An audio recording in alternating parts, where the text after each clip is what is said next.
special board meeting, April 10th, 2018. Please call the roll.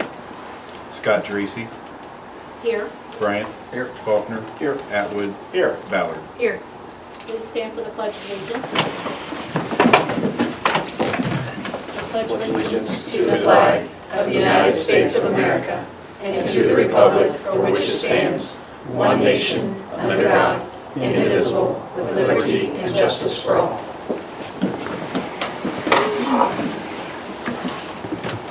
Okay. Our item this evening is the approval of the Monarch contract.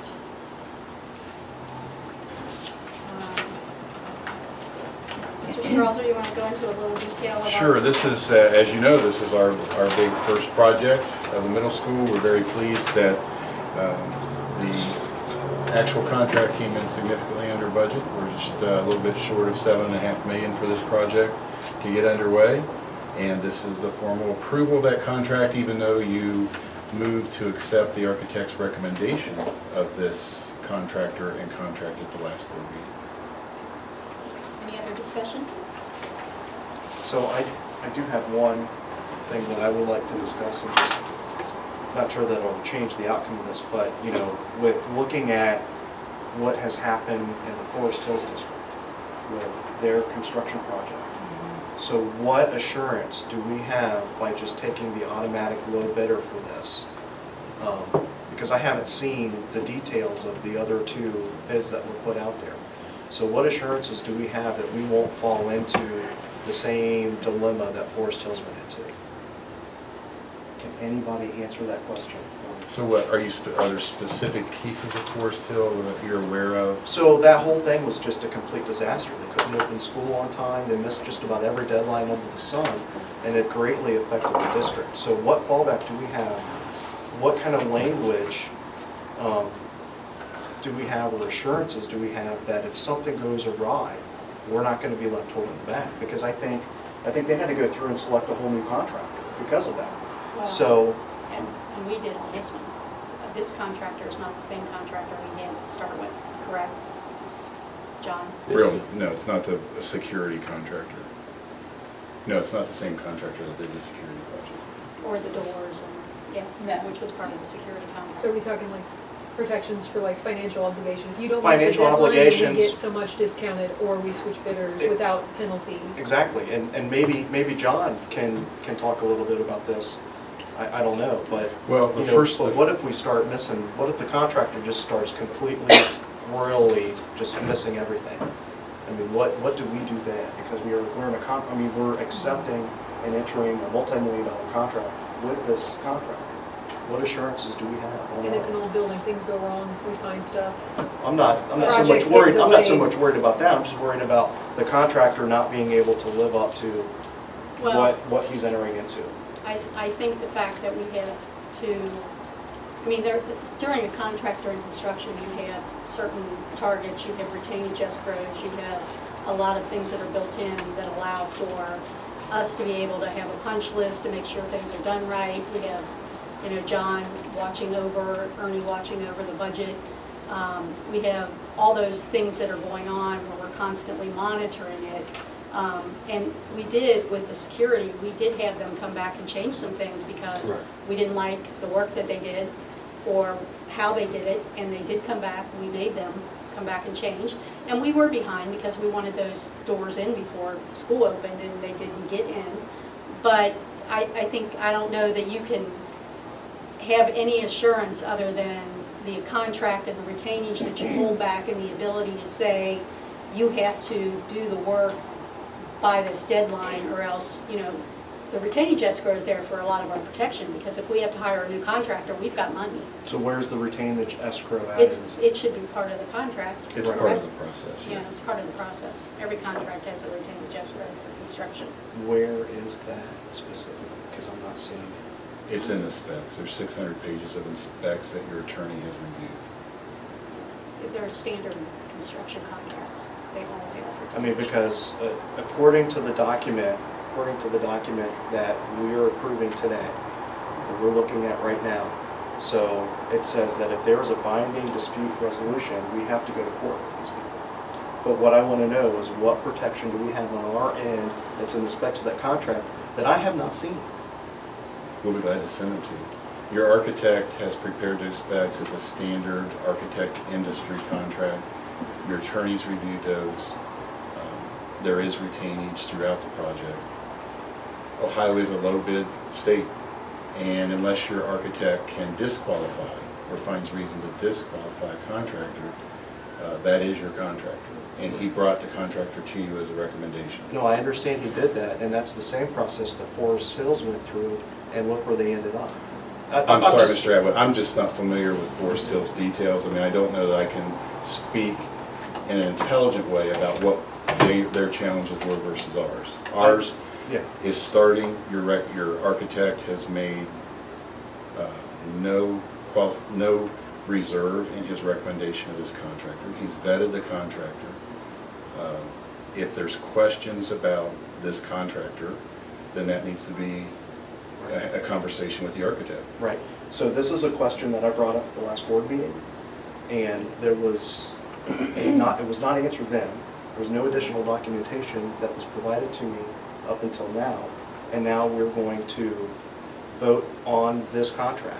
So for the sake of the matter that I cannot put my vote behind something that I haven't vetted out myself, I'm going to be voting no on this. So I'm just letting everybody know. If that changes anything or doesn't change anything, but that's just how I feel. I'd just like to add to the conversation, and that is, I think, Amber, to your point, you're right. This is an old building, over 104 years old. So when we do open things up to correct things, there are no promises. In some cases, we don't know what lies behind the wall or the floor. What I do know is that in order for Monarch to complete the work timely, we need to do our very best to allow them access to the building. And so we are working very hard to make that happen so that we don't get in the way of their work. I think the other thing too that is important to keep in mind, especially when we look at how much money we want to spend and stay within our budget and end up with a quality product, is the change order process. And we have reviewed that painstakingly and very fluidly, and I think we feel good about the process. And when I say the process, I mean we reviewed it thoroughly with our architect as well as with John on the ground and Mr. Strasser and myself. So it's important, and we spent a lot of time going through the scope of the work. That is where it's important to do a good job. I think we learned that when we worked with another group on our doors, our security. We recognized that that had not been done as well as it could be done. And so with everything, you know, we're an education system, so we're certainly going to learn.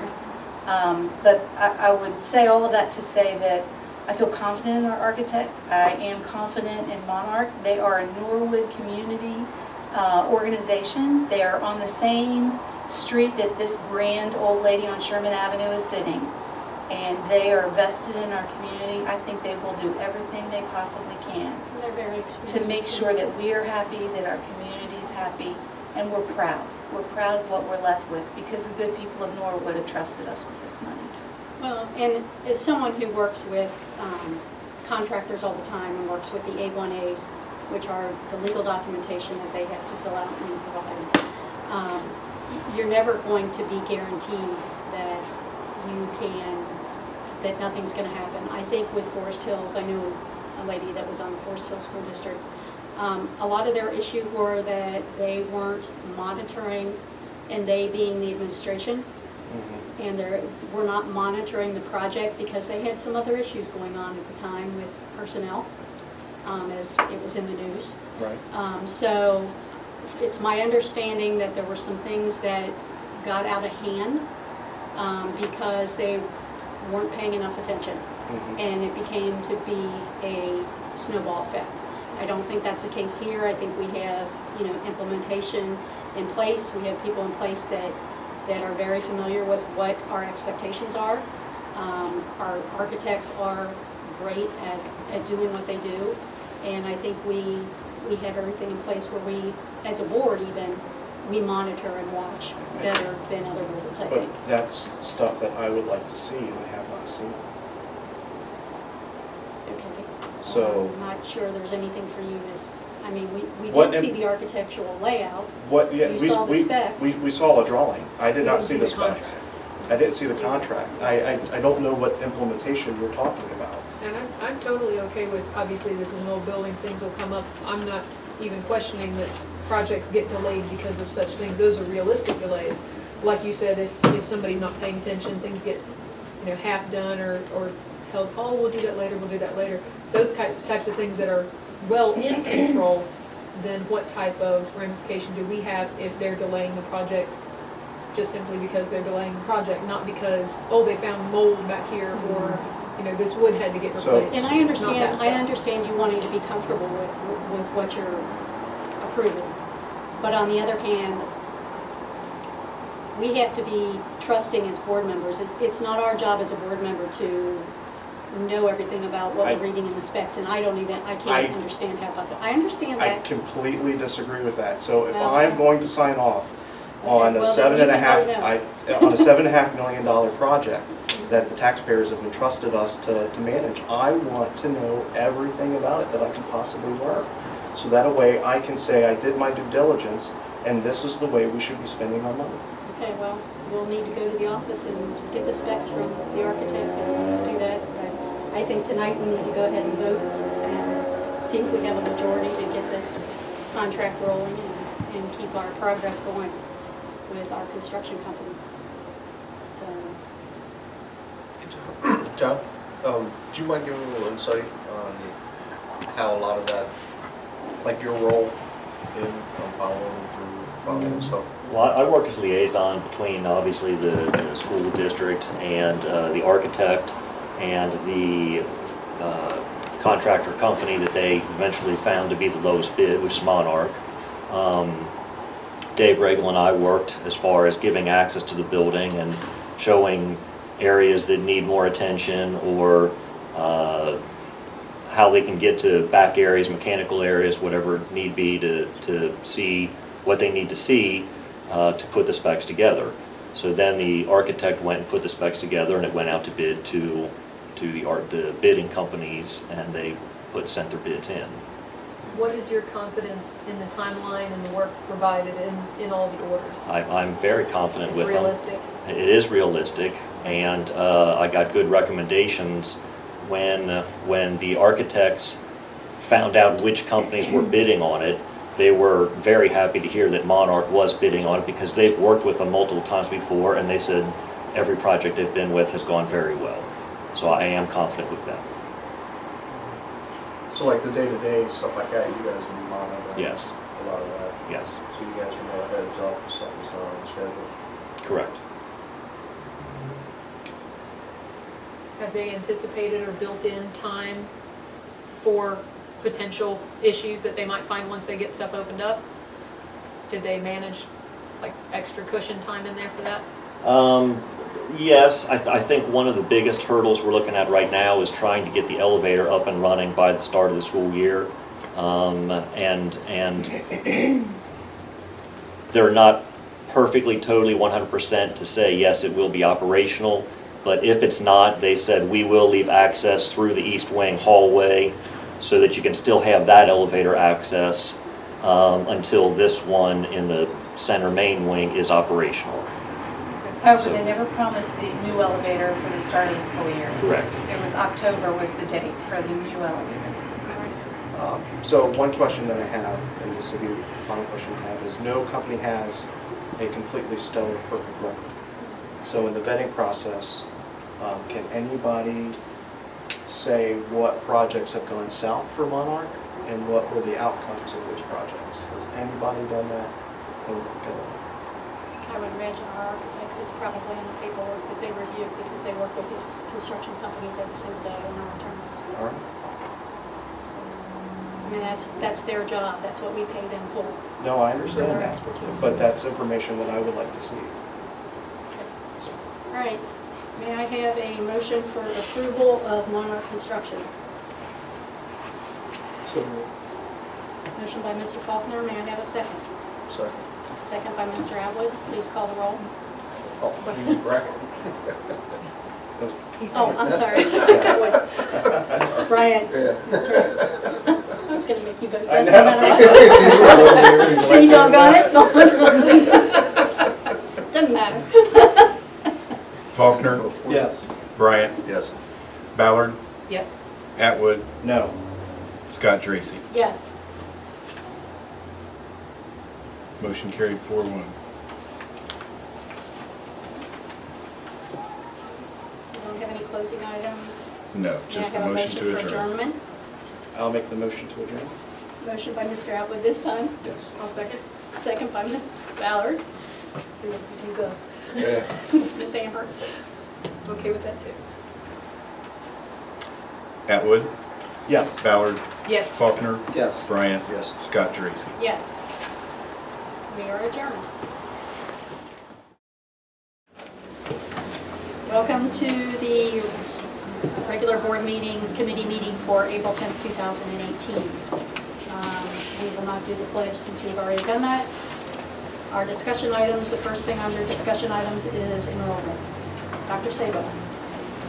Thank you, Madam President. I recognize that enrollment will probably be a conversation that we hold quite often. And the documents that you see attached in board docs were prepared by someone who's very special. She's here with us this evening. Her name is Kimberly Cottrell. She is our EMIS coordinator, and EMIS in the state of Ohio stands for Education Management Information System, and that really means that every student of ours has very specific coding, and they are accounted for throughout the state. So if a child comes to us from somewhere in Ohio, we get all of their information from that school district, and there's really a measure of what comes of that information, and it's pretty fluid and it's all electronic. And so we thank Kimberly for all that she does to make that process work for us, because as you know, that equates to a lot of funding. And so it's important that our role be accurate. So we tried tonight to prepare for you information that is as accurate as possible, and it's ever evolving. Just note that it's a representation. And when we talk about enrollment, I think about how we can certainly increase our enrollment, because we're always wanting to make sure that students or children in our community get the very best education, and we believe that that's what we provide. So I will go through, there are 7 components to this report, and again, we could spend actually quite a bit of time on this evening. So my intention is simply just to explain enough for you to be able to review these documents more thoroughly, and they will prompt more discussion for us in the days and even perhaps months ahead. So if I turn to the very first component of the report, which simply is educated in-house enrollment and withdrawal trends. What we did in preparation for this report was simply to go back to 2011, 2012, and compare the number of students who enrolled and the number of students who withdrew. And then on that very first page, you see where they withdrew to, perhaps to other schools in Cincinnati, out of the state, out of the country, to non-public schools. You also see that we took a glimpse really close at what had just happened in 2016, 2017. Now, you immediately think with our withdrawals and our enrollments that what happens in the month of October, because they seem off the chart. What I'd like for you to notice there is that the month of October represents June, July, August, and September. So that's why October seems to be an extraordinary month. It's really our first litmus test of checking to make sure who's where in the state of Ohio.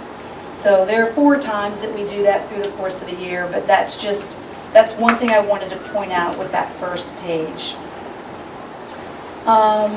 You'll notice too, when it comes to withdrawals on the bottom right-hand side, when we take a look at 2016, 2017, it appears that our dropout rate is notably higher.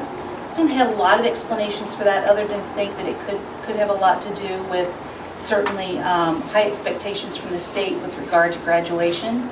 I know that's something that I'm highly sensitive to, and that is dropouts. We certainly want to increase graduates and decrease dropouts. So do we have, or can we get like an average grade level for the dropouts? Is there any way to capture that? I'm sure we could capture that. I'm sure we could capture that. Because I'd be interested in seeing, when the majority really make that decision. because I'm sorry. no, because then we can identify ways to head that off with the plan. Keep in mind, our students who defer their graduation, so That's what I was going to they're ask considered about. dropouts. If they defer and go to the Oaks That's right. and don't finish the Oaks, that's considered a dropout at That's that right. point. Even if they finish. Now, do they, even if they meet graduation requirements but do not finish the Oaks requirements, they still are considered a dropout?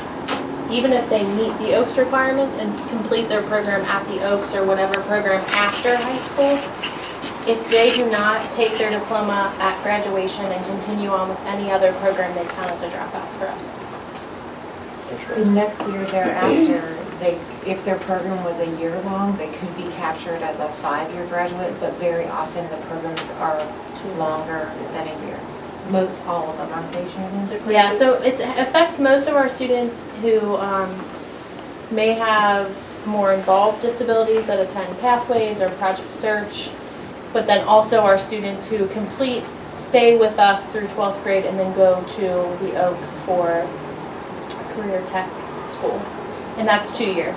Most of those programs are all 2 years. One thing I might add is that the dropout rate for 16-17 is much higher because it's not strictly dropouts. It is also those students who are no longer eligible to be enrolled within our district. Let's say, They age out. no, it's a question of moving out.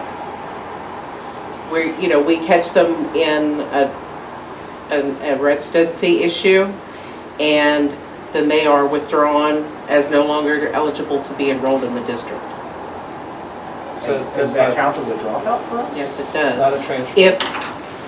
If they procrastinate in enrolling elsewhere, the original signature out takes them out of the system. And we're a little more vigilant in that regard, and that's why that is significantly higher.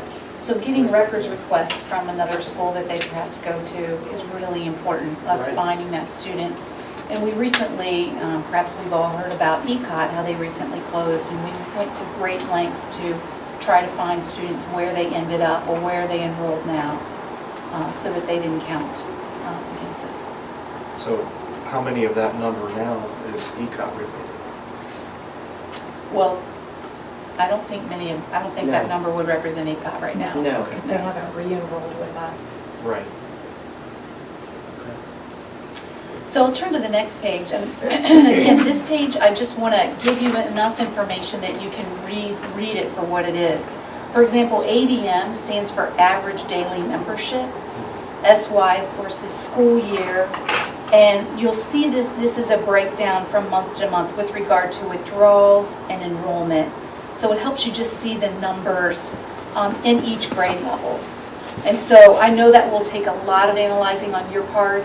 It's something that a lot of people often like to sit down with and really investigate. So I will certainly be willing to entertain your questions as we move throughout the next weeks and months, that's for sure. The next sheet is about district identified students and those students who are educated elsewhere. So on the left side, you'll notice a bar graph that simply identifies our students who are special education or receive special services and what category that they fall into. And then it tells you how many that are categorically in that category. And it gives you, of course, 2011, 2012, as well as 2016, 2017. I also, on the right side of that, I just want to point out that OE stands for Open Enrollment.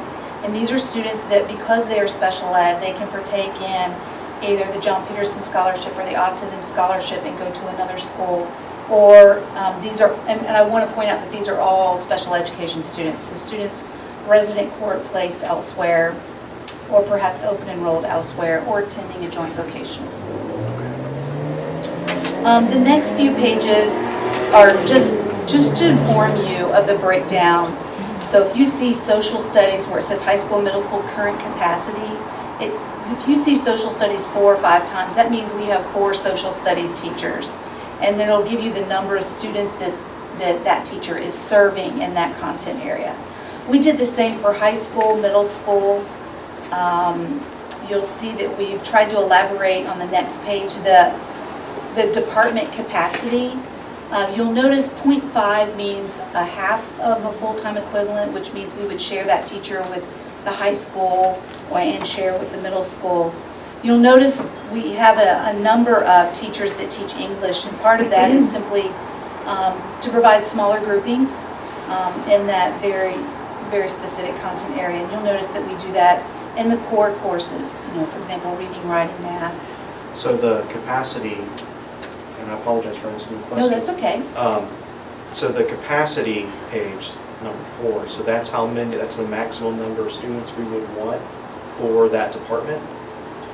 That shows you what we're at right now, how many we're serving. So it's essentially the same as the page before, it just looks different. It just looks different? Right, so for example, 3 pages before you saw the actual breakdown. Okay. This is just showing it to you in bar graph form. We were trying to connect with folks who saw things Differently. in graph version or number version. Right, and that's fine. It's just that when It can be confusing.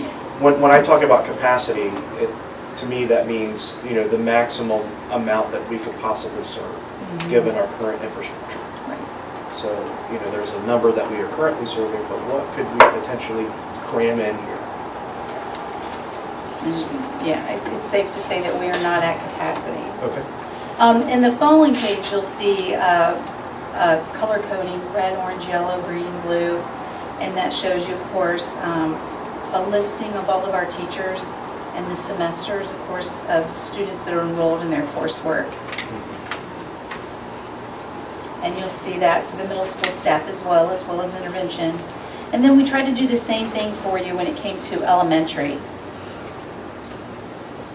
So we did that for Norwood View, Sharpsburg, Williams, and then following that you'll see current grade level, if you will, the term used somewhat loosely compared to what you were describing, Mr. Atwood, but we use the term capacity. Right, that's Yeah.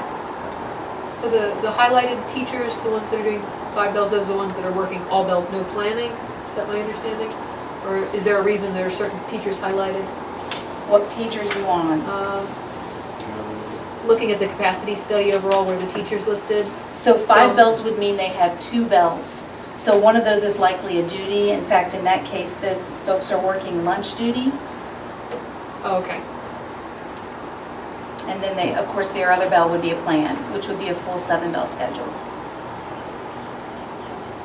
Are you looking at middle school? Well, there's no page numbers on here, so it's hard to tell you where we are. So I think I'm on the page that says current classroom staff and Norwood View, and if you scroll down, there's a number of teachers that are color-coded at the bottom of that. That's just simply to indicate that they teach school-wide. Okay. So all students in the school that would benefit from, right, right. So when I say all school, that could be any grade level. Right. So we continue with that breakdown for you for Williams Avenue Elementary, and we end with the last 4 pages, if you will, of the document. And please know that, my hope and certainly intentions are to attract families back to Norwood. There's another way to increase enrollment, and that perhaps is in some school districts they've entertained open enrollment. I'm certainly not indicating that at all, but I'm just simply being honest in how you could potentially increase enrollment with our existing staff. And perhaps even, I've given you some information, if we add preschool.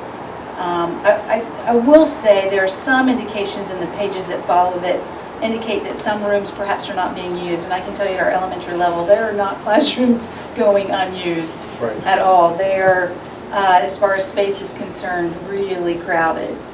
I do also want to indicate the 4th page from the very end, which simply says elementary teaching capacity, enrollment growth, and add preschool.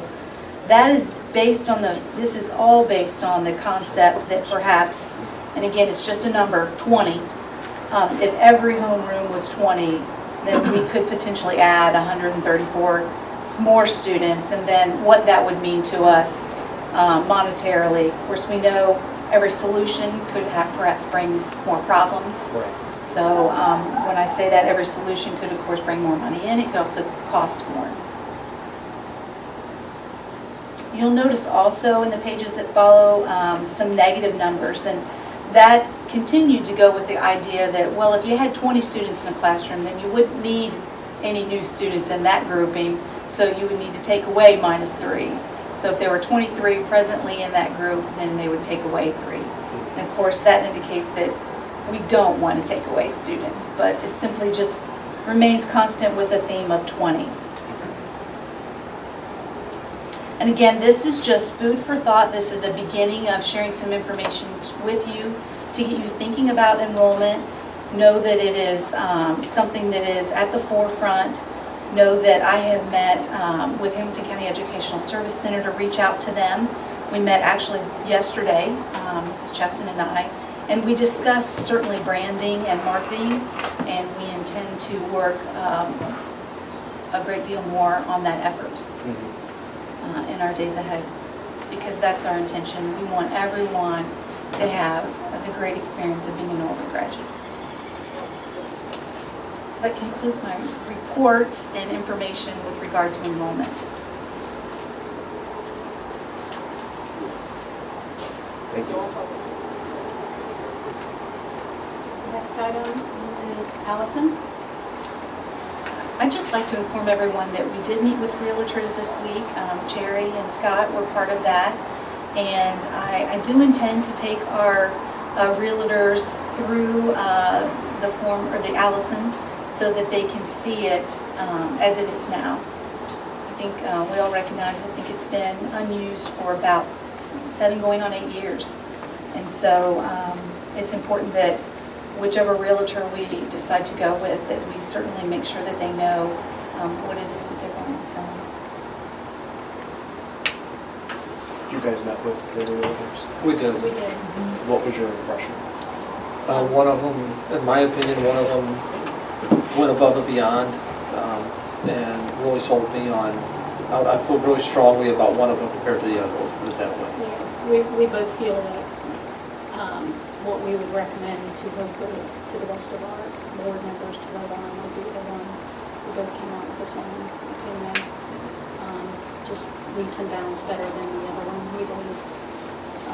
They really do a great job. Throwing a wider net. And I did send that out today as a separate attachment, and it's also part of this too. For which one was preferred? The Is that CBRE, CBRE was- yes, and I sent, earlier today, I sent an email with just theirs.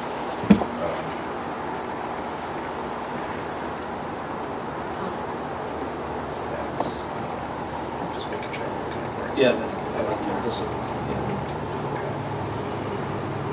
they did their homework, Um, I'm prepared. Yeah. because I read both of these proposals initially, and let me tell you, they were very two different schools. Right, very different school, and I was really, I concur with that. my eyes lit up when I saw one. Yes, It's like, ours did really? too.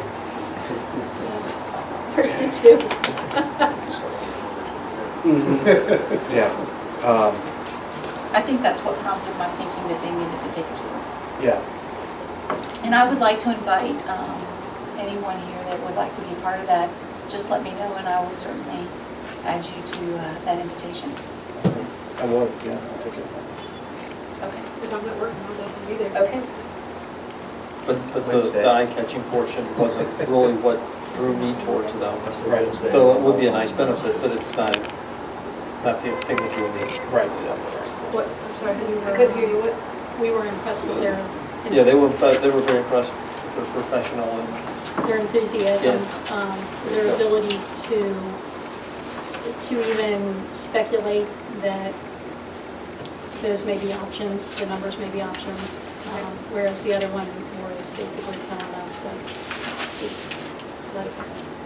Yeah, So they didn't want to put any effort forward. So So having somebody that has faith in our vision for the building is definitely crucial. Yes. Well, and hungry for a sale. Yes, very hungry for the sale. Or too hungry. And get the experience under the belt. Yeah. Yeah.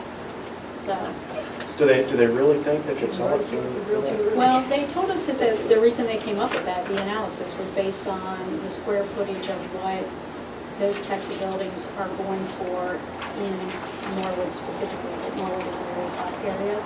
It is. And, Yeah. you know, they did their research on specifically other buildings have sold so much per square footage, and based on the square footage of that building, a developer could come in and be profitable, putting a ton of money into it to rehab it, Right. and Just still because of the size. be profitable afterwards. So,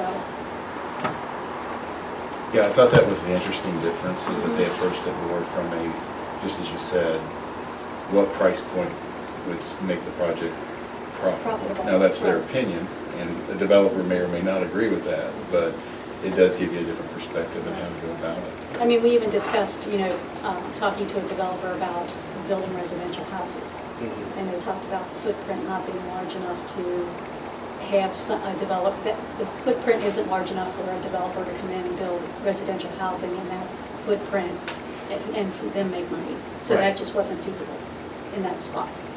So, you know, they went over a lot of different ideas and things, but they felt pretty confident that, you know, based on where we're at and our location and the building, and especially the one, the historic, that, you know, they'd be able to cast a wide net and get some interest.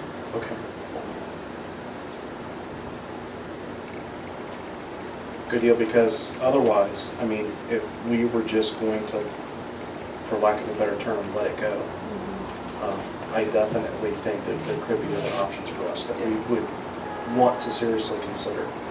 But if they think that they can cast that wide net and get it for that market value, then there's no reason for us to re-increase our maintenance square footage.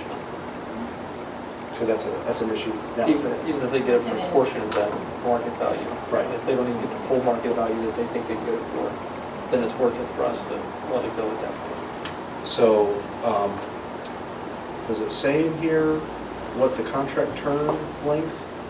no, because we didn't address that.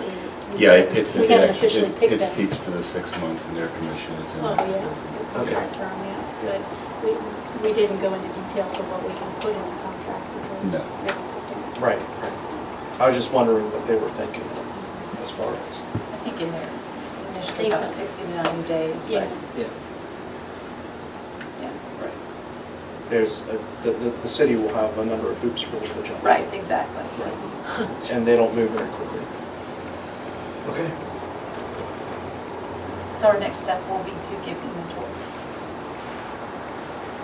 Next item is the forecast update for May compliance filing. Okay, well, we last looked at this in January, and you do have it in board docs, but I prepared a separate, kind of a shorter report that I wanted to review with you first. Sorry, it's in paper format.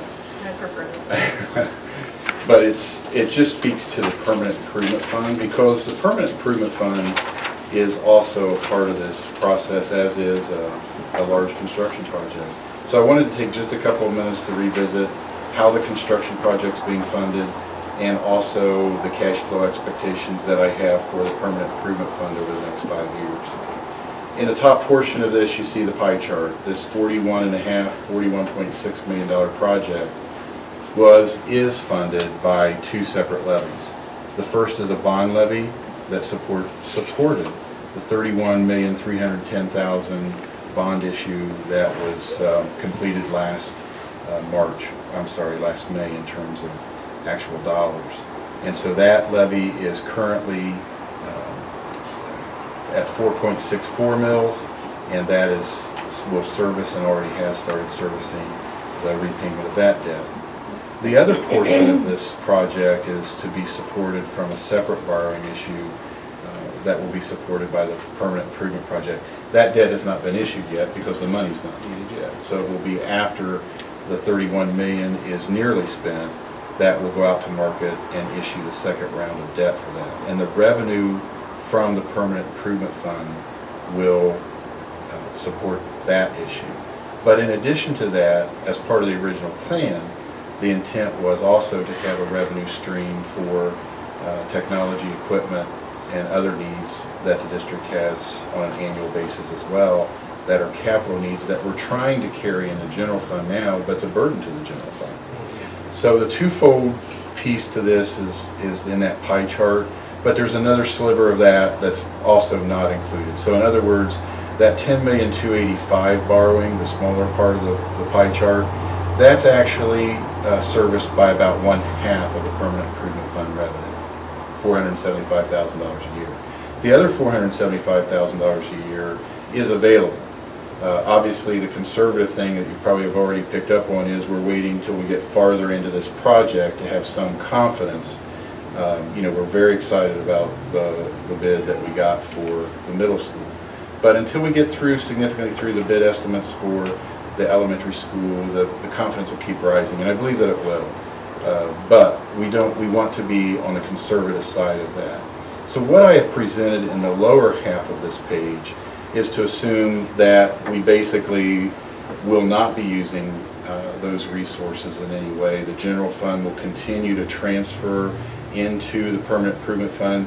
That's the third set of bars, the third column there. There would be an annual transfer. In fact, I would recommend that we do that by June 30th. For this year, it's in the forecast as it is for every year in the forecast.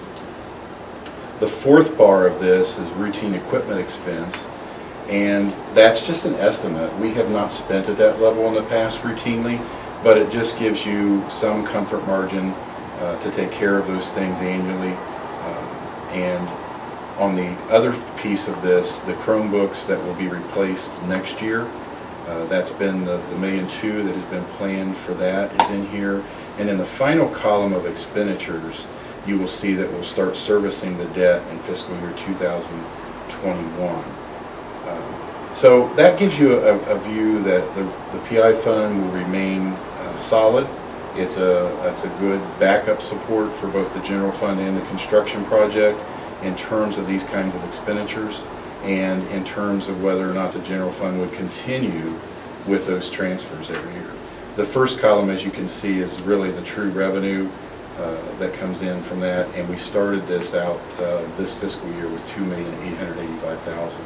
So it just gives you a roadmap, if you will, of that PI running parallel to the forecast.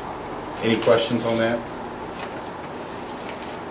Mr. Strasser, help me understand. So Yes. the potential renewal of a levy in 2021, is that included in the past, in this? No, that's a good question. The renewal levy is strictly an emergency operating levy for the general fund that was originally approved in 2011, so it is separate. That'll be in the forecast discussion. The levy that is in the Permanent Improvement Fund is continuing already, so there will not be a need for another vote on that levy.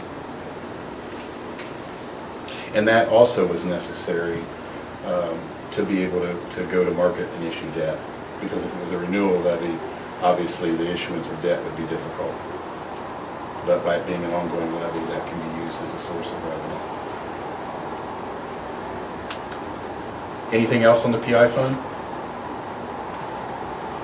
Okay, I wanted to highlight a few pages in the forecast document, and obviously entertain questions as we go, so don't hesitate. I'm going to start, if you don't mind, on page 4. And at the top of page 4, it's a little bit hard to see the page numbers at the bottom there, but it will say Revenue Overview. Like many governmental entities and school districts, the table at the top really depicts the challenge that we have, that while there may be improvement in some areas, there's state funding that's not improving or decreasing. And so for the 5-year forecast period, I'm projecting that average annual growth in revenue would be just 0.58%. So it's fairly static in terms of our growth. Would we hope to do a little bit better than that? Of course we would, but we can't count on that today. It would take some other things, and I will highlight a couple of those things that I think are positive that could certainly influence this. And one of those things, you've already taken a first step on, and that's the TIF revenue. The next page that I wanted to talk to you about is on page 10, which speaks specifically to, on your way there, we should stop for just a moment at state funding, which is page 7.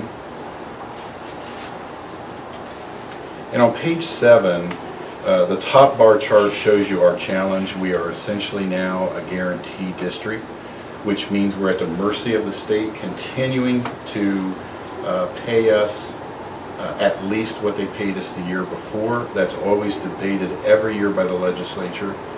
Always a good idea to stay on top of that. So that has nothing to do with attendance or enrollment? No, because, well, it does because of our declining enrollment. Yeah, The it formula is not working. That's a good question too. The formula is not working sufficiently, and so the state, in one way of saying it, has to prop up the funding, has to provide guarantee dollars to make sure we get at least what we got the year before. It would take one, it's in the detail of this, it would take about 119 students increase in enrollment to bring us back to the place where there would start to be new state funding per pupil. So, how many years of declining enrollment consecutively do you have to have in order to switch funding categories and not be a guaranteed district, but actually get a lower funding amount? Isn't it like 2 or 3 years of declining enrollment? If you have a 5% drop over a 5-year period, there is a loss of revenue. I'm not projecting that to happen, doesn't mean it won't. Right. And so if you look at the bottom table, you can see what we are projecting in terms of enrollment, sort of a worst case scenario from today, from 2019, which will be the next biennial budget will actually start in fiscal year 20. And we're hoping that we do better than that. But I will tell you that the current trend shows us with that decline before us. So that number is minus 4.24%. Sure. That's dangerously close to that 5% threshold. I mean, that's...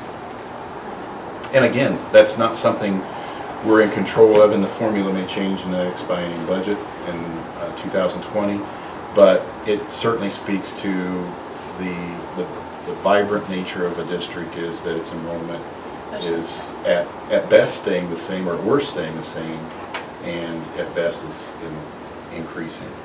What we do with that is we do these projections every year. We'll take a look at it and see if there's concern as we head out. But keep in mind that that impact would not be retroactive. It would start 5 years out in terms of a look back.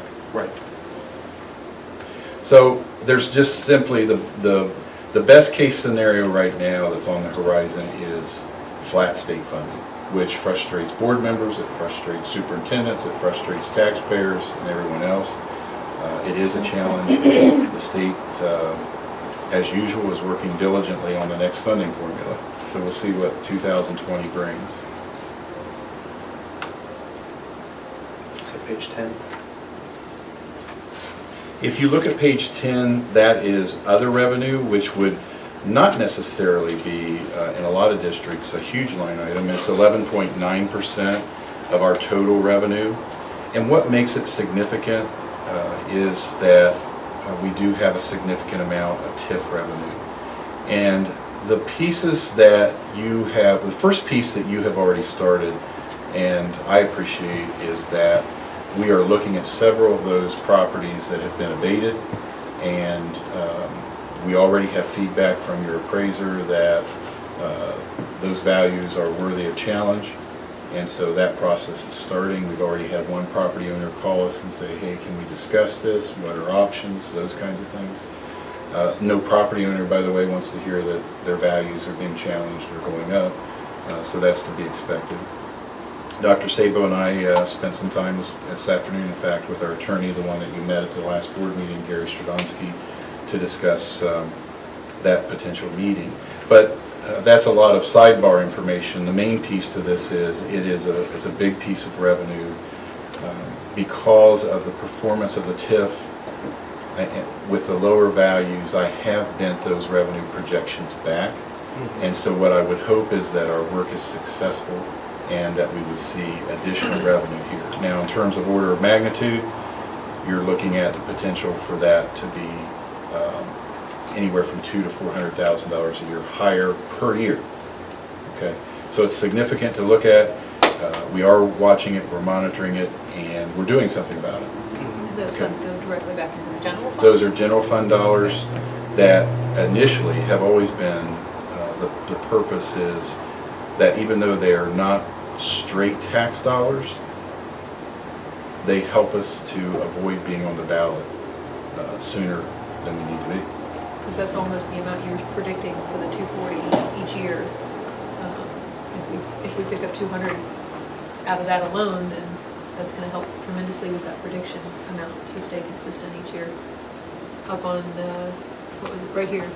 Okay. The routine equipment expense, that would Well, basically that's just a cover that. completely separate budget, so But that's, this was out of the general fund as well. no, this part is not. That's just a side budget that if it's needed Oh, year to okay. year, but thanks for asking that. Okay, There's a little bit in the general fund, for example, the textbooks, there's a certain amount of equipment that's already in the general fund.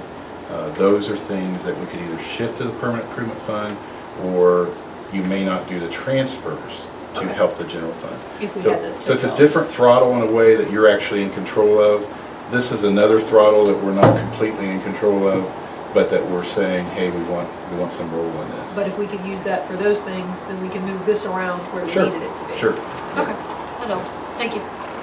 So the other piece that's not in here, just full information, we have a new TIF very near here, the Central Park building, and that application is pending with the Ohio Department of Taxation. It can take 1 year to 3 years to get those approved, and before you actually start seeing the results of that. And so I have not included that in here. There could be a net of an additional $200,000 a year. Those are just items that I'm not comfortable forecasting to include. I'm comfortable disclosing them and saying those will help us. They will help us to go even farther. We don't have any new levies projected in this forecast period. There's not an indication in this forecast period to need new levies, only the renewal, which I'll discuss in a minute. That's not new, that's continuing of what we have. And so your hope is that by managing this source of revenue, that we'll be able to pick up some additional revenue beyond what's even in the forecast now. So potentially between the challenge work that we're going down and this other new TIF project, that in maybe 2 or 3 years, we could see an increase of between $400,000 and $500,000. Sure, I think so. Yeah. Yeah, we'll just look at it each year and check it. Yeah. You know, and we'll have more information a year from now than we do now on both of those efforts. Did we receive any tip dollars from all the new buildings that they put up by Xavier? All the Yes. shopping and restaurants and things We are like also that? challenging that value because it dropped as part of the reappraisal. So that TIF, it will underperform from what was originally proposed in the development unless that value is increased. So we are challenging that. Okay. But those numbers aren't in here yet? No, none of the challenges are in here yet. Okay. That, just to keep you up to speed, and the reason for the conversation today with the attorney, for both sides of this, it takes a lot of time to go through challenging these, and they can go all the way to basically court proceedings and discovery and disclosure. So it can get very, very expensive, it's very time consuming, and our job is to try to find a reasonable mix along the way. If that happens, if not, you have to stay the course. Or I would certainly encourage you to. On the expenditure side, if you look at page 12, starting out just like we did on the revenues, the expenditure overview, you can see that we're projecting expenditure, average annual increase operating, and I always refer to the first gray line there, which is 4.13%. Just so you know, other total uses, that is primarily when you look at any kind of debt service or you look at the transfers we're making. And so we are expecting to have 4.13% pressure on our expenditures every year. During the past 5 years, they grew at 2.41. So what I would tell you is I hope that we're south of 4.13, and, you know, we've got that 2.41 as a previous guide. So what causes us to be higher this time? This is assuming current negotiated agreements. You all know I informed you a few weeks ago that our health insurance, compared to even the information we had as recent as January, is significantly more, and we will have to communicate that to our employees as well here soon, that they are increasing the premium 10% starting July 1st. Right. And that was not in the original projections from the consortium. And so we now have that incorporated in here, and in terms of both importance, because benefits are about 17–18% of the budget, you can see that it's the fastest annual growing category at 5.43%. Other than other objects. Other than other objects, yes. And other objects is a very small part of the budget. And for example, when you see the increase in 2018, that primary reason for that is simply county auditor and treasurer fees, and those fluctuate from year to year. Okay. So our forecast is 4.13%, but we're also forecasting revenue growth at 0.58%. That's correct. So we're looking down the hole. Yes, expenditures are growing faster, projected to grow faster than revenue. Okay. I will tell you that I don't have other items to add to expenditures to say, gee, I think this could happen or that could happen. No, that's We've done the best that we can to include the things. There are certainly ideas that Dr. Sabo has been circulating, not for discussion at this point, that would look at how do we contain costs and how do we reduce costs. So from a board's perspective and administrative perspective, our job is to outperform these results. correct. Health insurance is a challenge. I mean, not just, I mean, every health insurance is a challenge. It is. And in my opinion, we don't have enough choices for our employees through the consortium. And so therefore, we're all pretty much locked into a same, almost traditional plan. It is updated in terms of co-pays and coverage, but there's not a lot of creative options to be able to say, hey, what would you choose? How do we introduce even greater consumerism in the process? Right. And those are things we'll have to work on with the consortium. I was going to say, are we locked into the consortium, or is that part of the NTA agreement? We are pretty much locked into the consortium because of the way it's organized, Right. and our reserves are there. Yeah. And, you know, there's not been any reason to look at anything else. I mean, they have performed well. The rates are still, in terms of looking at statewide benchmarks, are comparable. The challenge is just that some consortiums will have 1, 2, or 3 options Right. for employees to choose, and that enables that choice to really be almost a supply and demand on the more expensive plans end up costing more. The better choice you make as an employee, the less you'll pay in terms of what plan will work for you. And I'm sure some of you have those options in employment now as well. So, something we'll continue, obviously, to look at and try to influence.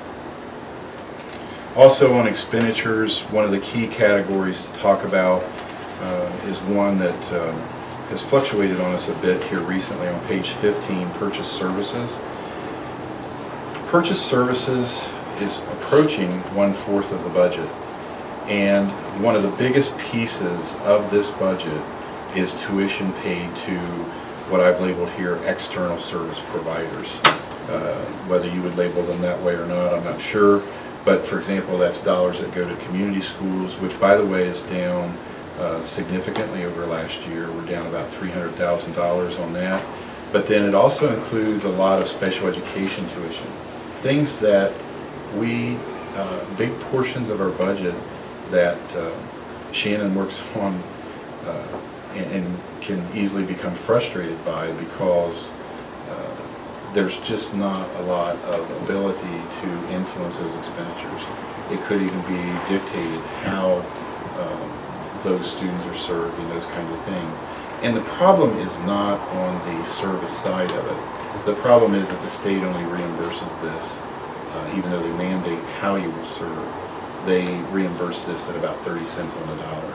And so to give you an example of that, we have the possibility for a very high-cost student that Shannon has been working on for a very long time We obviously can't go into specifics of that, but we're talking about a very expensive, maybe $27,000 a month to serve this person, this student, and the state's reimbursement on that will be 40 cents on the dollar. So those things can get very expensive, and at the same time, there's not dollar for dollar help on those. Is there any way to influence upcoming legislation on reimbursement of those? Is anybody aware of that? Oh, sure, they're aware of it. They've been working on it for decades. The problem is, it's like most of the state budget is residual funding. Right. And so what's left goes here, and what's left goes here. And so I know from talking to a couple of people on the funding committee now that's working on it, special education is a big issue. I hope they do. Yeah. I mean, in terms of being able to influence that, we always do. We just, in fact, on this one, we talked with the area coordinator, and we're trying to look for every source of funding for that that's out there that can help. So, but it's been an ongoing problem for some time. The need is growing exponentially. To give you an example of the challenge that it presented to public schools, there are autism scholarships now, there's Peterson scholarships, but I just spent a couple minutes talking to you about your state funding being guaranteed. Right. And so while the legislature can say, pay this to this school and pay this to that school, there's no additional funding for that. I wonder, and I don't know the answer to this, and this is just an open question, but I wonder if there's an opportunity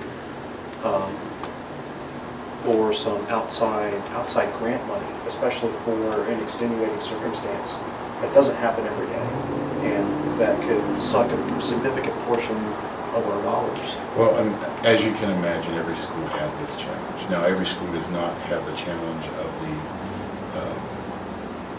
the large potential claim that I'm talking about. Right. But the interesting part, when I gave you that percentage reimbursement, that is the state's grant dollars for doing that. No, well, that is their catastrophic reimbursement. That's over and beyond what they normally reimburse for special ed. And So- we pursued private grant dollars? That's what I'm wondering, is there private grant dollars out there that we can apply for? Not for When you need placement funds. options. So it's not to belabor or admire the problem. It is to tell you that we are doing our best to account for it. We certainly do our best to look at these on case-by-case basis. And my job in this specific document is to do our best to prepare for it and not assume just dire consequences.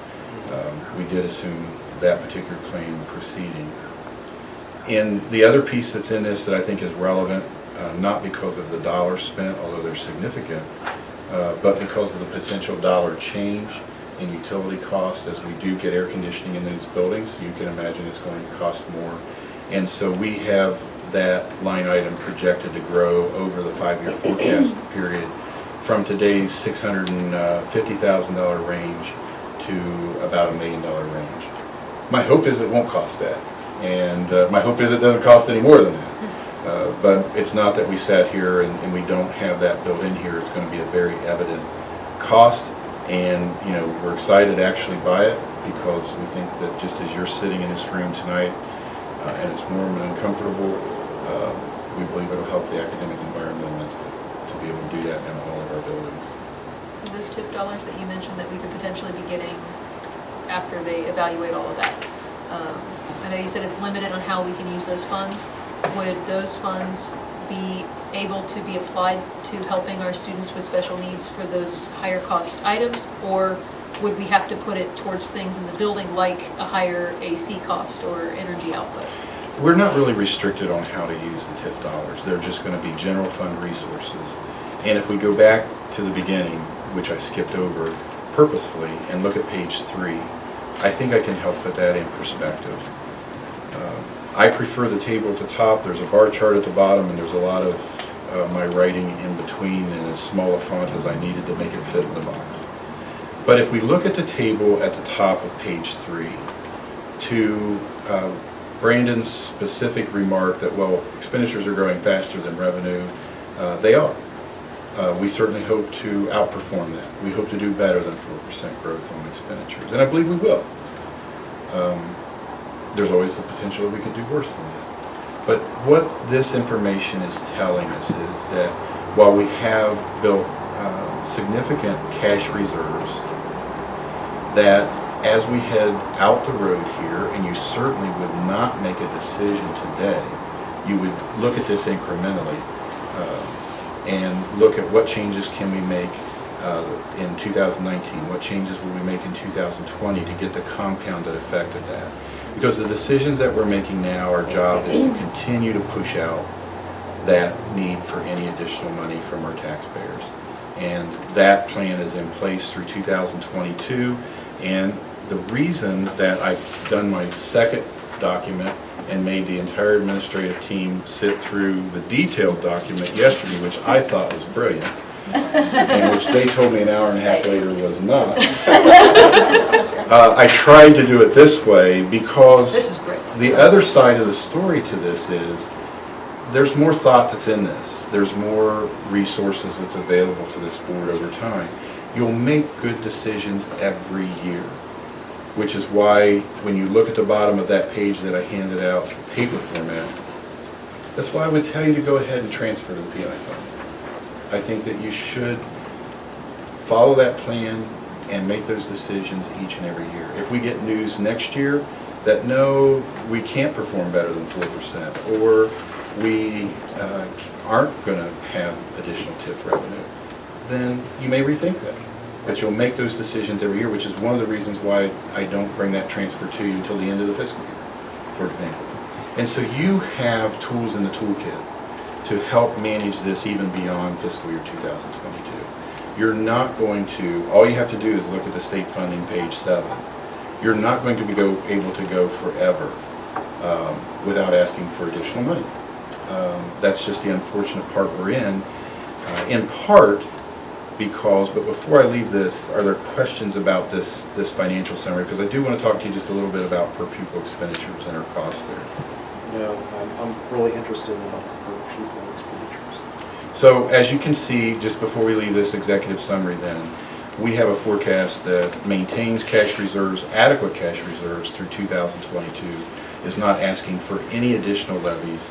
And by November of 2021, which is almost 3.5 years from now, we need for our voters to continue to support the levies that we have in existence today. Correct. Okay?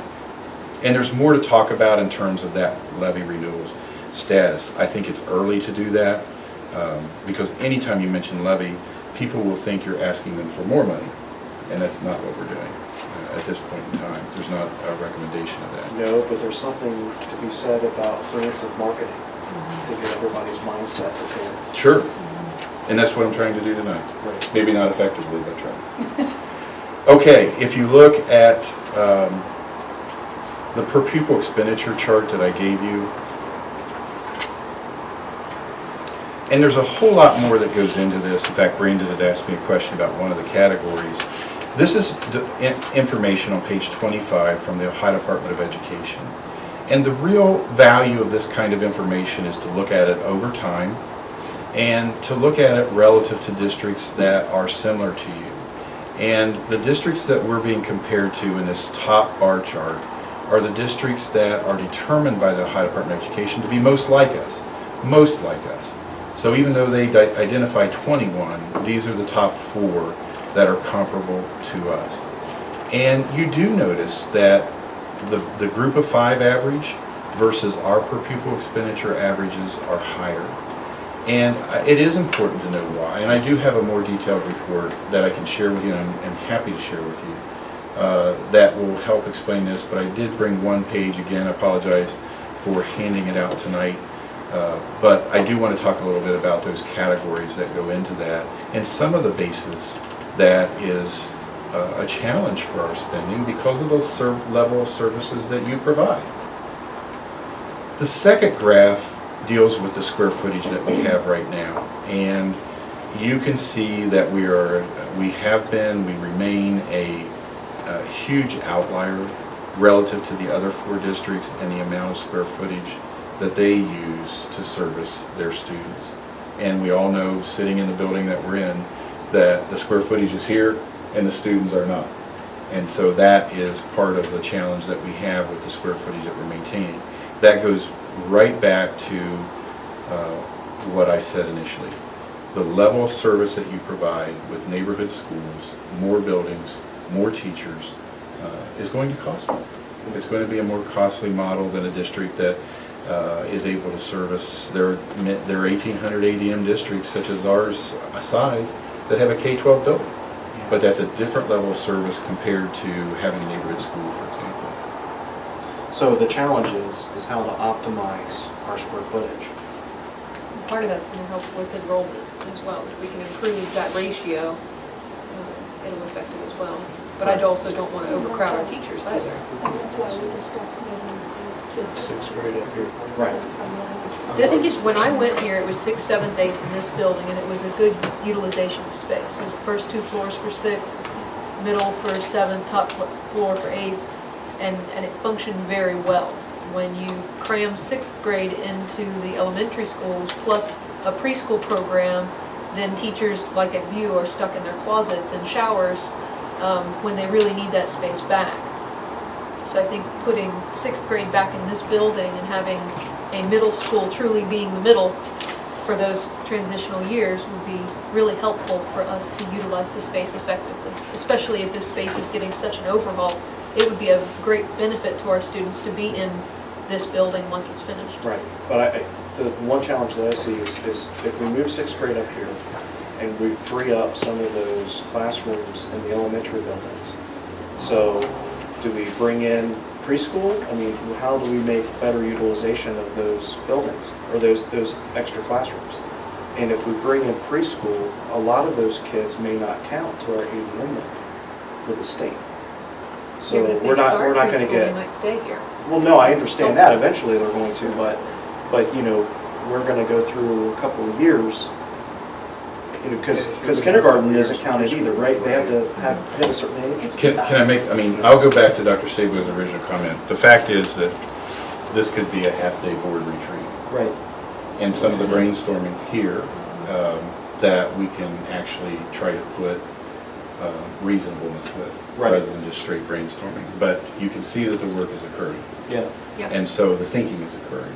And so it's finding the time and place as we head down that road with a great financial window right now to be able to use and not have to make a decision that was strictly based upon tomorrow we don't have enough Right. money. No, we're in a great spot. Oh, yeah. We We also are. need to balance out the elementary schools.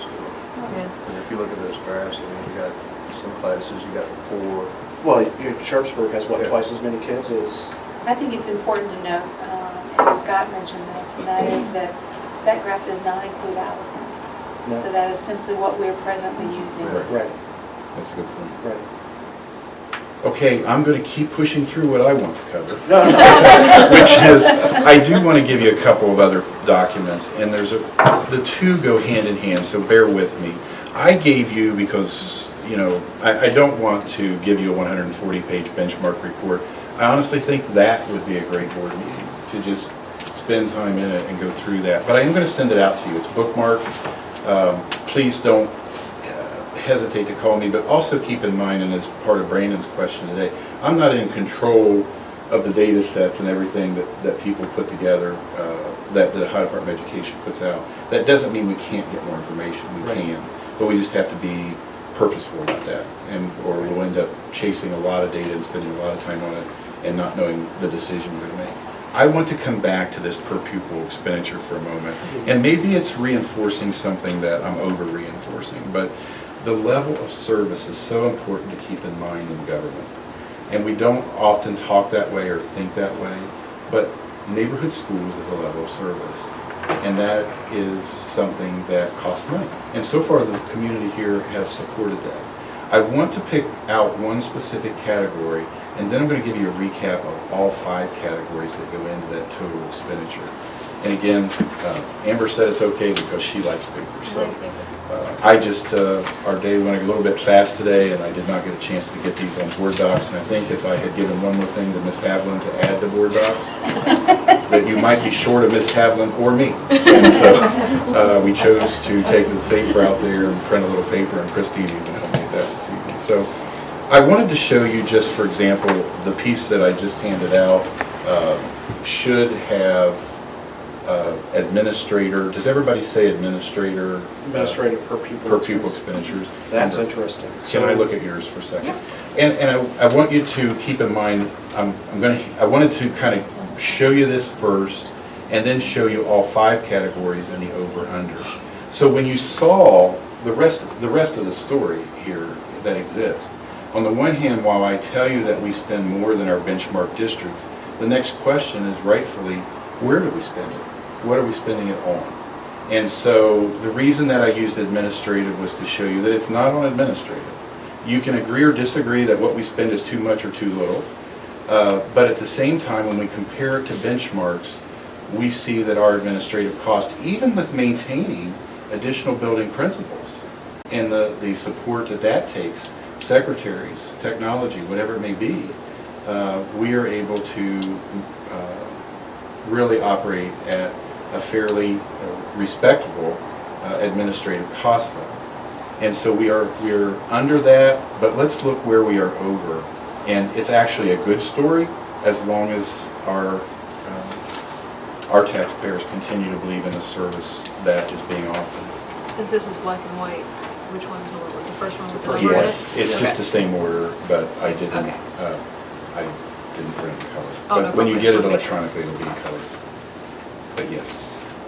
Okay, so the piece that I'm handing out now tells you, for example, upper left-hand box, that we're spending $968 per kid more, per pupil more than the average of the group of 5, which we're included in the average. Where are our biggest ups? Where are our biggest downs in the 5 categories that the Department of Education tracks? So for example, instruction, we spend almost $1,300 more per kid than the district's average that are most like us.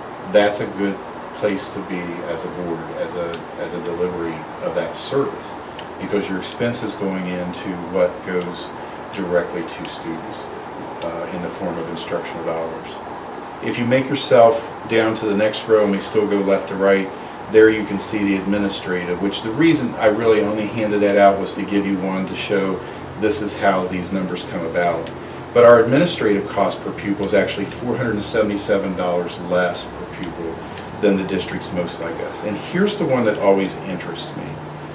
The building ops, which also includes utilities, we're actually very close to benchmark, at least this particular benchmark. It doesn't mean this is the perfect benchmark or the right benchmark. We can discuss that if we get into benchmarking at a deeper level.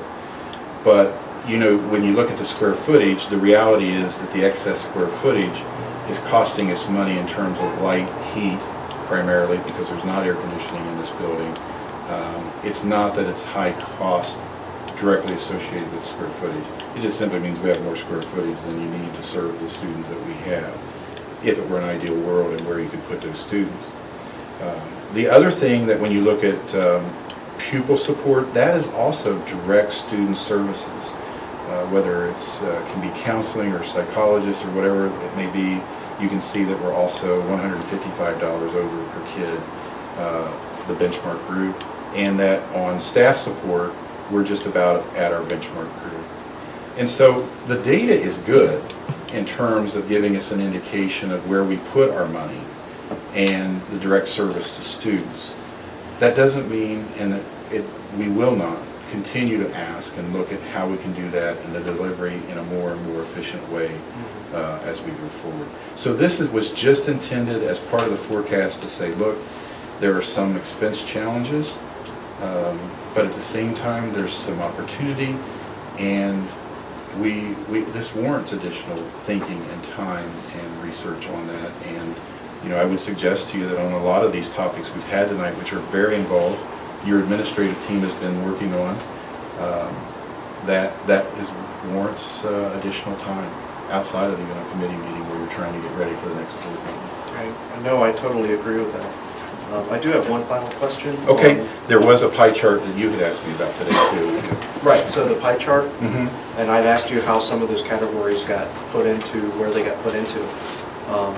One other question I have regarding this pie chart is there any way that we could capture or track how much of that daily pupil cost shows up for us with outside grant money? So we are getting some grant money coming in. You know, I can and apply spread some, that I think I out. can, in a credible way, apply some percentages to that.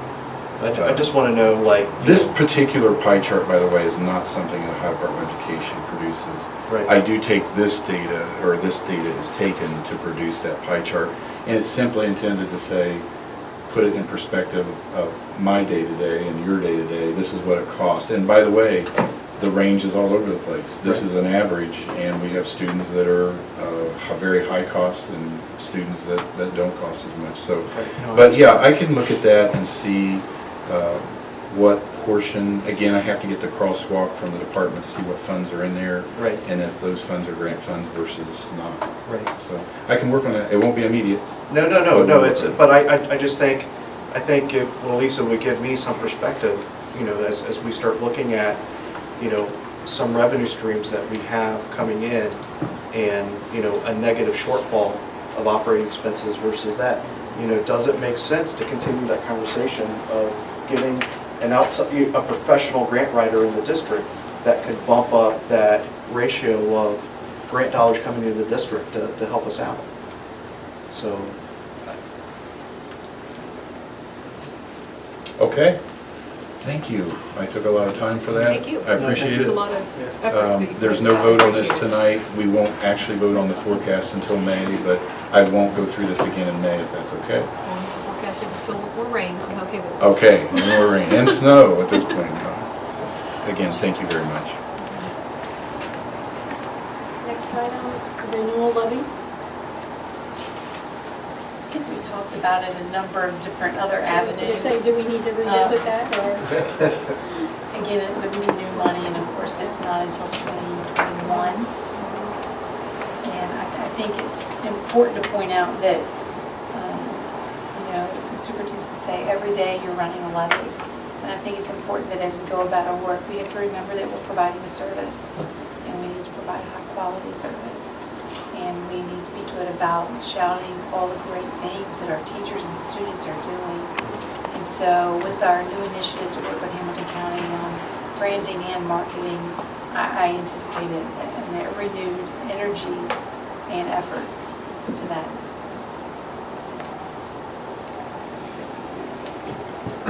Construction update? Well, John is with us, and we're so glad, John, you waited so long. Thank you for being patient. I think when you're doing construction, you have to be patient, don't you? Absolutely. So we're excited because we have a permit in hand, and we are very pleased about that. We've worked with Monarch to really start work as quickly as possible, and over spring break, they were able to, with no students here, get some work started. John, do you want to speak a little bit to that? Well, to take advantage of the vacant building, we did jackhammer out where the elevator pit will eventually be. We knew there was going to be a sewage line underneath that floor. We were not aware that there was going to be electrical conduit underneath there that fed a breaker panel on the east wing. They put together a plan real quick in order to reroute the electrical line, which has been done. I think that was finished up late last week. The sewage line, originally they thought was deep enough that it wouldn't be a problem, but when they got rid of the concrete and looked and saw the sewage line, it was actually clay pipe, and they felt that the added 4 floors and shaft and the weight of the elevator itself, the clay pipe probably would not hold up to that. So it was determined that we should replace that with cast iron, and it actually had to be rerouted a little bit because you have to have a sump pit or a sump pump in the pit. So they had to make room for that sump pump, and so we will reroute the sewage line. Fortunately, we have a licensed plumber on staff, Tim Bloom, so he's kind of been coordinating a crew, one of which I'm a member of, who are digging out the route and making it able to reroute the sewage line. So once we know exactly where the sump pump is going to be and we can determine how the pipe has to be rerouted, we will be continuing with that. Hopefully that will be within sometime in the next week. And we are very fortunate to have the in-house capability to do that and help funds. Absolutely. So as the project is off the ground, for the most part here at the middle school, we'll certainly turn our attention to the elementaries with regard to scope of the work. And just as a reminder, our intentions a few years ago were safe, warm, and I'll say /cool and dry. So we've worked on certainly that second set of entry doors. We've certainly tried to keep things dry by attention to the roof and the tuck pointing. And now we'll be looking at inside the building, the air conditioning, and perhaps a few other things in each of the elementaries. I do want to point out, though, that we do plan for a small kickoff ceremony on May 1st, because we worked with Monarch and we promised that as of May 1st, the west wing would be completely vacated for them to really begin their work, because as you know, we have an August 17th deadline. Teachers will be back in-house then, so we want things to be as perfect as possible and ready to go. So we are going to vacate the space officially May 1st, the west wing, and allow them access. So we'll have a short ceremony here on the front lawn about 2:30 on May the 1st. That is a Tuesday, and we're looking forward to it. Awesome. Next item is the Board of Education expulsion hearing designee. Sure. In the event that an expulsion hearing takes place and I make a decision that, of course, could be appealed, and in the past, the board did have a representative to do that. It was named, actually that person is ill. So what we intend to do is to work with our service center, which is Hamilton County Educational Service Center, and their assistant superintendent has agreed to serve in that capacity. And so we have reached out to him, and I'll be getting a contract together for you to approve next week.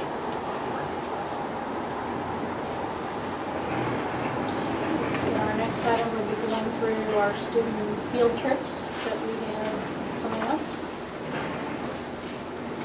Thank you, Madam President. Looks like we just have one on the list coming up. The Avenues for Success, it's a mixed trip between high school and middle school students to the Shadowee camp coming up. That's the only one that I was notified of as well through Avenues so far. Personnel, So you'll see I have noted the acceptance of a resignation as well as employment. We have Avenues for Success and some certified supplemental contracts. We also have pupil activity contracts. So those are folks that were planning on working for us next year. I will say some of them are working now in supplemental positions. And so generally when I put someone on the agenda, they have all of their credentials in place, but these credentials actually will need to be renewed. And so that will take place actually at the end of June. By the end of June, they'll need to do that so that they can be ready to hit the field, the ground, the track, whatever you want to call it. So you'll notice some of these we're working pretty far out ahead. So we will promise to monitor that credentialing so that they're ready to serve our students. You'll also notice our annual non-renewals. And those are things that happen every year for our educational aides and our student assistant aides, and then our classified substitutes, as well as our Avenues for Success club providers, and of course the coordinator and the assistant program coordinator, and a physical therapist, and then a request for extended days for our preschool intervention specialist. So on the non-renewal list, I do have a family member that's named on that list, so I will be abstaining. That's right. Right. So just so that everybody knows, when that comes up for a vote, I cannot vote on that. Okay. See, I vote to fire my sister every year because it's the only time I get to do that legally, and because you can vote to fire but not to hire. Okay. So I'm just giving you a heads up. In your house, you probably want to abstain. For my sister, I vote to fire her every single year. So, Love you, Karen.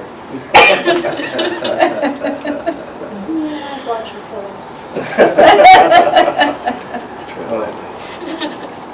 Okay. Like how you Oh, policy admitting that on committee, camera. we have No, new policies and revisions of policies and regulations. Brandon? Yes, so as you see on this list, we will be doing our second reading of the policy revisions, and at the, immediately following the approval of the second reading, we'll be making a motion for them to be adopted. So all that will take place. No new ones. It's next month. Or good Yes, news. that's next month. Buildings and grounds?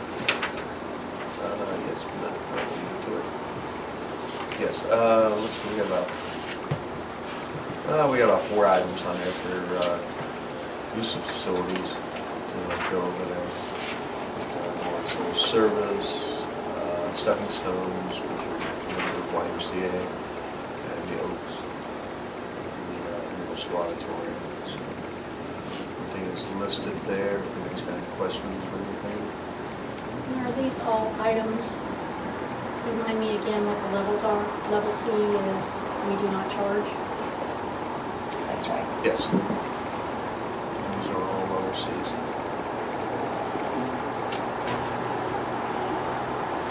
Next is the finance committee, Mr. Faulkner. Thank you, Madam President. Building risk insurance, we're going to be seeking approval for that. And I guess that's for our contractors. The additional scope of architectural services will be on the agenda for approval as well. Approval of transfer, and on the architectural services, there's an attachment there, so you can look at that and see. Approval of transfer of funds. This is, Mr. Strasser, would you like to? This is strictly an internal. We have a fund set up specifically for Chromebooks and technology, and it's just taking it from like the main permanent improvement fund and putting it into that subcategory. So that it's available. It's not a general fund transfer. In fact, these transfers can be made without a board approval, but I like to show them as well. What are we gonna do with the old Chromebooks? Are we They get gonna be donated replacing or them, or? Do you get a recycle bonus I or anything? think they're pretty much lifed out. But Yeah, they are like that. We do recycle them, but sometimes, sometimes when we recycle things, they want to charge us. So it will be end of life. There will be nothing to use for these Chromebooks. So we'll work on recycling because we want to be good stewards of the earth. So Right, so we can't like donate them to another school or maybe start No. off with them or anything like that? no, it would become really frustrating for that other school because they wouldn't be able to be serviced. So if they're almost they're rendered useless. Like we talked about that. Could we donate them to individuals? But there'd be no service for them, so they wouldn't be able to do anything with it because when they're no longer use to us, we have to take back our warranties, the amount we paid to have the service part of it, the amount we paid to have everything that makes it work. I So, just remember we did that with the Appalachian, Scott said that, sent that down as Yeah. well. One year. We have some construction testing. There's an attachment for that as well, about some testing that's going to be going on with the construction project. Then we have our financial reports, the normal monthly financial reports we have to look through. Approval of the janitorial contract. This is a one-year contract that goes out to bid. So you can see the bidding on that, and the recommendation will be for the continuance of current Scarlet and Gray. Wow, so I, Which is $20,000 less than what we had previously. no, I understand that, but the level of service Yeah. that we've gotten from Scarlet and Gray. So, again, this is one of those things where, I want to be good stewards of our money, but I don't want to suffer through poor quality of service. So we definitely need to make sure We're on top of that contract. we're on top of that contract, and if they're not living up to what's in that contract, then, we need to be on them. And this contract is only for next 2018, 2019. That's correct. And Year. during which time we will do an evaluation of possibly bringing this back in-house as an Yeah. option. That Okay. was my next, Right. that was my next. I like the idea of giving them the year to really evaluate. It was also to, Right. Yeah. And there is a power line project where they have to extend the power lines, I guess? Is that what? We're bringing more power in, obviously. There's gonna be Okay. more power needed, and it was part of the original scope of the project. And this is just a specific contract with Duke to make that extension. And then the change order procedures, that's on the list as well for us to vote on. And I'd like to give, if it's okay, Yeah, Scott, just a little bit of background on that. You know, we have spent a lot of time with the architect, and to the questions earlier about the construction project, we may not be doing a good job of explaining all the steps because there are a lot of steps. But this is just one example where we literally had differences of opinion in terms of how the change orders would be handled. As you know, with a construction project, we can't stop for even a $2,000 or $3,000 change order because it goes back to your question, Amber, about, well, you know, there's a schedule here, how do you maintain it? But how do we bring that accountability starts with the document I sent you several weeks ago, which was, we're not just tracking, I have no idea what other schools are doing, but we aren't just tracking this project, and the success of this bidding and the success of the project will be determined when it's completed. But if you remember, I said, well, it's good news, but don't celebrate. Let's look at this whole project and we put the savings in place relative to the whole project. We're doing that every month. Right. We're tracking that budget every month. We will feed these change orders in. Some of the things we learned from the first round of work was that the architect evidently didn't understand our expectation about timeliness, and that we want those now, whether they're as material as someone else may think or not. We want that plugged into the budget. We want to be looking at that every month. We do have a contingency fund. I'm not going to talk forever about the contingency fund because our job's not to spend it. Right. The more I talk about it, the more people want to spend it. So we're not going to talk about it. But we do have a contingency fund. We do believe that it's adequate to take care of. But at the same time, if something in the building is found that wasn't anticipated, we're coming back to you, we're going to talk about that. And we'll have to figure out what our steps are. I want it done right, and if they find something wrong, I hope that we can, as a board, make sure that we make timely decisions to get those things added in, get those change orders done. And that's what this change order is trying to do. Yeah. We tried to find, the architect has explained to us anyway, that there are districts that have way larger limits than what we have in here. So we may be asking you for special board meeting to review. We'll send you the change order in advance, and to consider that. We may send you some post-approval because they fit this guideline and we're able to approve those. So the biggest thing we can do is watch that budget every month. I believe that our architect's committed to that. I like the document that I sent to you a few weeks ago. We'll be updating that. We have cash flow estimates for this project all the way through 2021. That's as much for investment, but also helps us to understand that we're still in line with where we should be. So there are many controls in place that's hard to articulate, but that doesn't mean we shouldn't try. And so we will work harder at that. But look this document over. Please let us know your questions between now and the deal with clay tile. The architect never proposed, hey, just let's see if it'll hold up. No. I mean, it started out with, and John being involved in it led immediately to. Let's see, we happen to have a licensed pipe fitter and, person on the job. Can we do that in-house and make that project more cost effective? So those are good things. We'll continue. We can always do a better job to keep you in the loop of what's going on there. I just want to circle back to it for a moment to the builder's risk and what they, and by the way, there are retainers, there are requirements of the contractor in terms of that they don't get all of their money at once. Builder's risk is a different animal.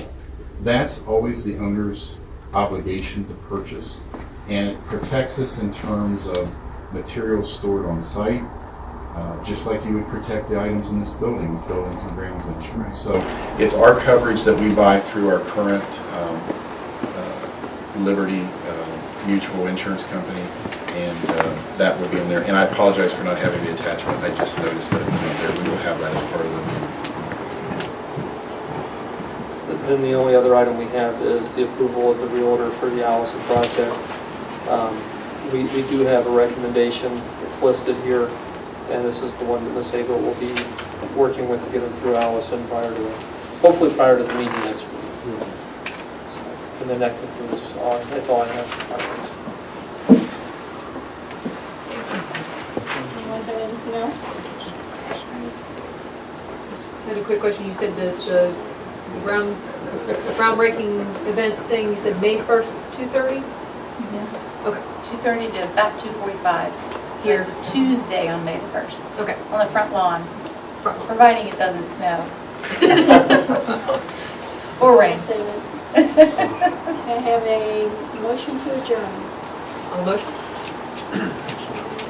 Ms. Amber? Second? Well, sorry. Second by Mr. Bryan. Ballard, excuse me, Ballard, Yes. Atwood, Yes. Faulkner, Yeah. Bryant, Yeah. Scott Tracy. Yes. Sorry, my smell things. Take out my Good. precious And we are at 7:07 PM.